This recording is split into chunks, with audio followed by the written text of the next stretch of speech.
Thank you for joining me. My name is Kevin Adelstein. I'm the president and CEO of the Cleveland Jewish Publication Company and the publisher of the Cleveland Jewish News and the Columbus Jewish News. As I said, thank you for tuning in to watch my presentation on this untraditional type of event that we're having. I'm here to talk about covering community news in the pandemic, and I know all of you watching are familiar with the Cleveland Jewish News. Hopefully you've chosen to view my presentation today because you're generally interested in what our role is in the community, especially at a time of dire need to be out there telling stories, human interest, healthcare related, and that are relevant to each one of us as Jews in Northeast Ohio and anywhere, for that matter, around the world. And the first thing I want to say, before I go into my thank you, I really want to apologize. You caught me on a day that the day before my first haircut in several months, I believe. So I anxiously await the opening of our barbershops and salons. And that happens to be the day after I'm filming this. And so I apologize for my hair. I promise you, by the time you watch this, my hair will be in better condition.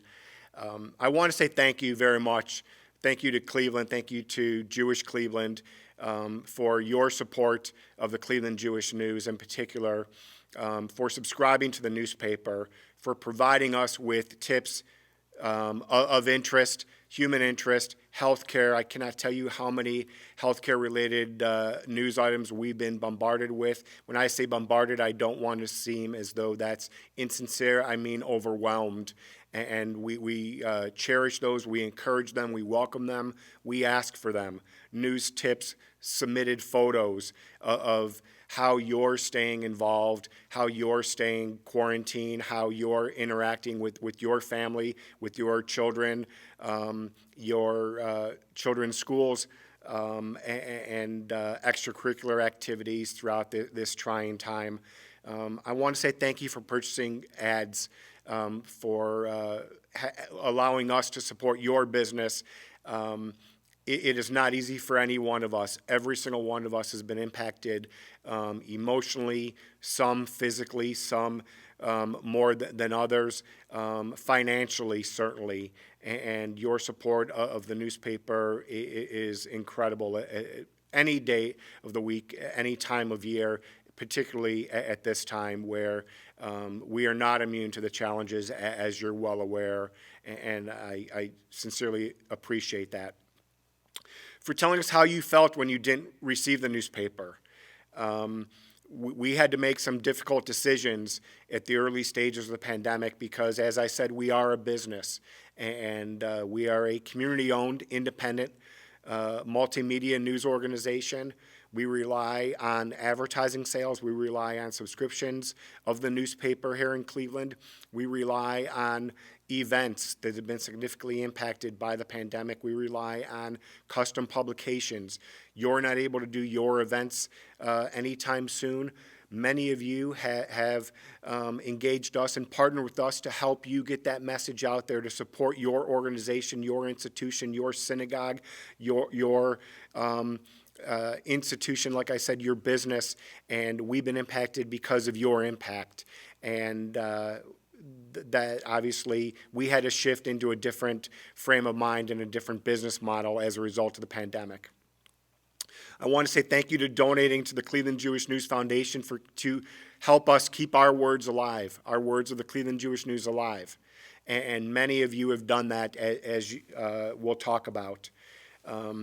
We've been forced to temporarily, we were forced early on in the pandemic, several weeks ago, we were forced to go from a weekly newspaper model in Cleveland to a biweekly newspaper.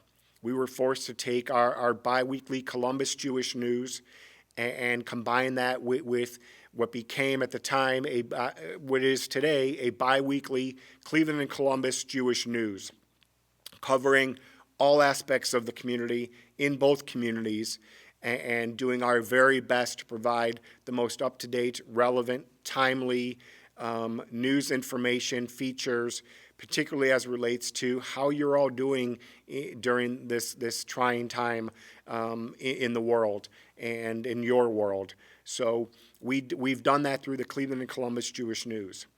And as a result of that decision, what we had to do early on is make a decision to take the Cleveland Jewish News, which we've been printing every single Friday for over 56 years now, every Friday, and produce a biweekly, combine that with the biweekly newspaper of the Columbus Jewish News. And instead of going from every week in Cleveland and every other week in Columbus, what we had to do is go every other week for both cities. That has a significant cost savings to the company as a result of printing less newspapers, mailing less newspapers in over 4 weeks' time instead of over 4 weeks' time in a month. So we were able to do that. However, you spoke up and you shared with us how you felt about not receiving that newspaper in Cleveland. And some very generous donors, the Jack, Joseph, and Morton Mandel Foundation, the David and Inez Myers Foundation, the Mount Sinai Healthcare Foundation, as well as individuals like Barry Feldman and so many others have donated and said, we want to make sure that the Cleveland Jewish News does publish every week, and we're going to provide some financial support to help you do that, to offset the cost of printing a newspaper and distributing it, mailing it. And as a result of that, we've committed to printing a newspaper in Cleveland every week. Every week every other week it'll be the Cleveland and Columbus Jewish News. And every other week, the other week that it's not a Cleveland and Columbus Jewish News, it is a Cleveland Jewish News edition, and so that we don't miss a beat. And we've been very blessed. We are very blessed. We're very grateful. We're very appreciative to the generosity of these individuals, these organizations, these foundations who want to make sure that we're here for a long time in the future, and we don't succumb to another business that is not able to open their doors, not literally but figuratively, as a result of the pandemic. In addition to printing the newspapers every week, we've rolled out 2 new e-newsletters. You're familiar with, many of our Cleveland readers are familiar with Boker Tov Cleveland, that comes out in your email every Monday through Friday between 8 and 9 a.m. We've taken that one step further since the pandemic, and this will carry on when we are well into the recovery and we can resume some sense of normalcy. We are committed to continuing these e-newsletters. So we have, for our readers in Columbus, we've rolled out a Boker Tov Columbus, Monday through Friday between 8 and 9 a.m. That is delivered to their mailbox. And in Cleveland, we have a second daily e-newsletter, Erev Tov Cleveland. That comes out at 4 p.m. every Monday through Friday. We're so grateful to the financial support of many organizations. That e-newsletter is sold out with advertising. Those have advertising positions in them, and so many organizations have supported us and our advertising. So their advertising message is in these e-newsletters. I ask that you support the businesses, the organizations, the institutions that support us. Obviously, we all want to see them succeed for many, many years to come, outside of the pandemic, of course. So we're producing a breadth of content related to COVID-19. As I'm reminded of on a daily basis, we have much more content on our website, that lives on our website, that hits these e-newsletters, that you'll never read about in the newspaper, because there's just not enough pages in the newspaper to print all that content. So I encourage you to visit our website. We've created a Trying to find it. We've created a special news site within our website, tracking COVID-19 in Ohio. It's our Cleveland Jewish News continuous coverage of the COVID-19 pandemic is sponsored by our friends at Edward Jones, who have stepped up to the plate, and they're sponsoring this content that lives on our website. And it has, as I said, endless local, regional, national, international news of interest, specifically related to the pandemic. And a lot of that content we're presenting instead of just coming to our website. Proactively, we want to react and share that with you through our e-newsletters. You'll see a lot of that content in our e-newsletters, and most of that is original content that our newsroom is producing for the pandemic to keep you updated on telling your stories, how are the organizations, our synagogues managing during the pandemic. I presented this in a letter, a column I wrote in the Cleveland Jewish News, Our Strength is Our Community, showing how our community is truly supporting the Cleveland Jewish News. So I encourage you to revisit that on our website. We're trying to do as much coverage in the community as we can. We're doing coverage virtually. We're going out in the community. Synagogues are doing events. Temple Israel and Air Tamid hold Shabbat Spirit of Radio parking lot service. When they did that, we sent a reporter out there to cover that. Park Synagogue Telethon raises $52,000, a terrific job that Park Synagogue and Rabbi Scoff did in a virtual all-day fundraiser several weeks ago. We had a reporter covering that event. We wrote about that. So we're covering events virtually as well as in person, of course, practicing safe distancing, social distancing, and taking every precaution obviously available. Rabbis zoomed a Seder with creative plans for virtual Seders. You told us what you were doing with the rabbis shared with us what they were doing for Zoom services, and we covered that in the pages of our newspapers, as well as on our Facebook pages, as well as our website. That's very important. Something we've never done before is Passover greetings. We introduced Passover greetings for the first time this year, similar to what we do every high holiday with our Rosh Hashanah greetings. And we did that as an additional opportunity for the community to express your tributes, your gratitude to the community through Pesach greetings, as well as provide an additional revenue stream for the company, being as though how we've been significantly impacted through the pandemic like everybody else, as I said. So we truly appreciate the support of the community for those organizations, for those individuals that did purchase Pesach greetings for us, for the newspaper. So in addition, another way what we're doing to support the community and our local businesses, especially who have been so impacted by the pandemic with their doors being forced to shut down, so many of them, is we sent a call out to local businesses and in Cleveland and Columbus, and we asked them to tell us your story. How are you coping during the pandemic?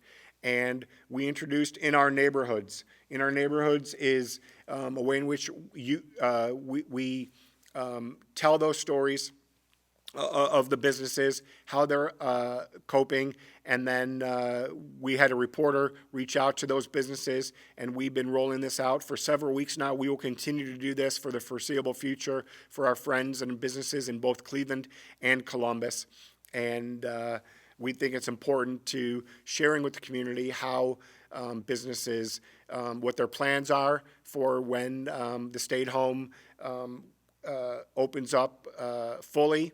We know businesses are able to operate now. We want to make sure that our readers and the community is well informed on the precautions that our local businesses are taking to keep you safe as well as their employees safe. We also introduced a new feature called Good Deeds, because there is so much goodwill that's taken place all throughout the community with various different individuals, organizations. We see how we've really embraced the healthcare community and specifically. So we encouraged our readers to share with us the good deeds that are taking place, whether it's this week in the Cleveland Jewish News. We wrote about a family in Cleveland Heights who simply went to the Cleveland Heights University Heights Police Department and went to the Cleveland Heights Fire Department, and a Jewish family sat outside the police department and fire department, took chalk, and they wrote messages of encouragement for the police officers and the firefighters. And that's a good deed. That's doing their part to bring goodwill to the community. So we wanted to share that with our readers. We encourage our readers to submit those to us, and we've been presenting those in every issue of the newspaper as well as across our social media channels and our website. Obviously, restaurants have taken a tremendous hit during the pandemic, with restaurants and bars officially not being able to open. The day that I'm recording this, the next day, tomorrow, is when our restaurants can open up their patios and they can open up their dining rooms next week. And so we want to do our part to support the restaurants as well as the bars. And so we built a comprehensive list of every restaurant within our communities that are doing takeout, delivery, curbside, how they're operating. And we have this list on our website, as well as we push it out to our Boker Tov and Erev Tov newsletters occasionally. And you'll see these on our Facebook pages, asking our readers to support the local restaurants, knowing how safe they've been in doing curbside pickup and even delivery. And so you'll see that. And then what we've also done is we've done the same thing with the synagogues, with the many organizations and associations, our community partners, the Siegel Lifelong Learning Program, who is doing some incredible virtual programming. Our friends at JFSA are doing so much virtual programming. Federation is doing programming every day, practically virtually. So we have a comprehensive list that our digital team has been building on virtual classes, services, and offerings, what each synagogue is doing on a daily basis. And we update this every single day. This appears on our website. We push this out in our e-newsletters again. So we've gone into pandemic mode to making sure that we can obviously, make the community aware of everything that's happening within the community. Just because our doors are not open doesn't mean that we're not open for business. And we're providing these online resources for our readers. And then what we've also done is, for those that do not subscribe to the newspaper, what we've done is we've opened up our paywall on our our electronic edition of the Cleveland Jewish News and the Columbus Jewish News, which you can read cover to cover by going to our website. This week's, so when you visit our website and you click on this week's the current issue. Normally, you would not be able to read that unless you subscribe to our e-edition or you're a print subscriber and reading the print edition. We have a message on our website that reads, "This week's newspaper is being provided for free as a public service to our readers and non-subscribers during the coronavirus outbreak. To read all of our coverage on the pandemic, click here." There's an easy hyperlink to read that. Please support local community journalism by subscribing to the Cleveland Jewish News. We give you a link to be able to do that if you are a non-subscriber. And to access additional CJN content, you can read the CJN archive for content older than 90 days at our website as well. So we thought that was very important to be able to provide as a service to all of the community, and we've done that. And when you read our newspaper, you'll be privy to, obviously you'll see all the advertising that's taking place, where we encourage our readers, obviously, to support our local businesses that so need our help at this particular time, obviously. So we're out and about in the community. We're doing all we can to cover your events. We encourage you to submit your news information to us at editorial@cjn.org. My email address is kevin@cjn.org. My telephone number is 216-342-5206. You'll leave me a voicemail, and I will receive that in a digital file that goes right to my inbox. I will respond to you promptly, and share your feedback with me. Tell us what more we could do. If there are stories we should be covering that we're not covering, I welcome that. I want to be your partner. Our Bob Jacob, our managing editor, Amanda Kane, our co-editor of the Cleveland Jewish News. We welcome that. We will respond to it promptly, like I said, and we will do all we can to support you at this particular time, and we cannot thank you enough for all of your support of us. You can visit us at cjn.org, our friends in Columbus, columbusjewishnews.com to read all of our stories, for all of our coverage, to subscribe to the newspaper, to donate to our CJN Foundation. If you're not getting Boker Tov in Cleveland or Columbus, you're not receiving Erev Tov, you can sign up for that. Those are free e-newsletters, as well as our breaking news, as well as our life cycles announcements. You can do that at cjn.org/e-signup. And share your feedback with us. I thank you. I wish you nothing but health, happiness, safety, Chag Sameach, and be well.